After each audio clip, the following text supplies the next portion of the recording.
In this video, I'm gonna be showing you how to fix iPhone stuck in zoom mode problem.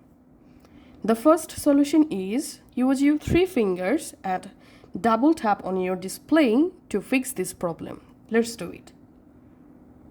If it don't work in first time, you can just do it multiple times to disable zoom mode just like this. And the second method is you can just use your 3 fingers to find out the settings app, then open the settings app. In settings app, you have to scroll down just like this, or you can just use the search box and type here assistive touch. Find out accessibility and open accessibility settings, and in here open zoom, and